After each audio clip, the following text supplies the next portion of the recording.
অতিরিক্ত অনুধাবন প্রশ্নোত্তর করব। সো এই প্রশ্নগুলোর মধ্যে কি কি আছে? প্রশ্ন নম্বর 1, গৃহ তাহাদের নিকট কারাগার তুল্য বোধ হয়। কাদের নিকট এবং কেন বোধ হয়?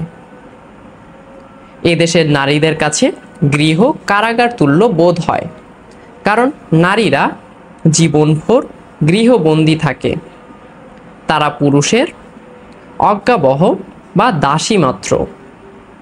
গৃহের প্রকৃত মালিক পুরুষগণ। নারীরা পুরুষদের নির্দেশ মোতাবেক ঘরের যাবতীয় কাজকর্ম করে থাকে। তাদের ব্যক্তি স্বাধীনতা বলতে কিছুই নেই, তাই তাদের কাছে গৃহ কারাগার বলে মনে হয়। প্রশ্ন 2, অধিকাংশ ভারত নারী গৃহ সুখে বঞ্চিতা, কারণ কি? ভারতীয় উপমহাদেশে নারীর স্বাধীনতা বলে কিছুই নেই। তারা পুরুষের গলগ্রহ হয়ে মানবেত জীবন কাটায়। অধিকাংশ গৃহেই নারীরা পুরুষ কর্তৃক নির্যাতিত নিপীড়িত হয়। তারা গৃহে বন্দি জীবন কাটায়। এজন্যে বলা হয়েছে অধিকাংশ ভারত নারী গৃহের সুখ থেকে বঞ্চিত। মহিলা কয়টি?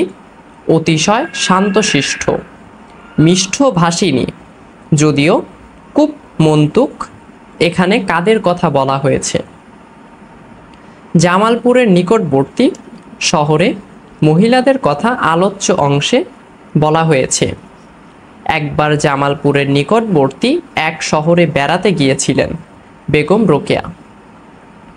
সেখানে এক বুড়ি মহিলা সম্পর্কে এ মন্তব্য করা হয়েছে: সে বাড়ির মহিলাগণ ছিলেন মিষ্টভাষিণী ও শান্তশিষ্ট, তবে তারা ছিল নিরক্ষর, স্বল্পজ্ঞানী। এরা পুরুষের গলগ্রহ, অসম্মানজনক জীবনযাপন করত। তাদের ব্যক্তি স্বাধীনতা ছিল না। সো এটাই ছিল মূলত আজকের ভিডিওটি কেমন লাগলো কমেন্ট করে জানাবেন। দেখা হবে অন্য একটা কোনো নতুন ভিডিওতে। আল্লাহ হাফেজ।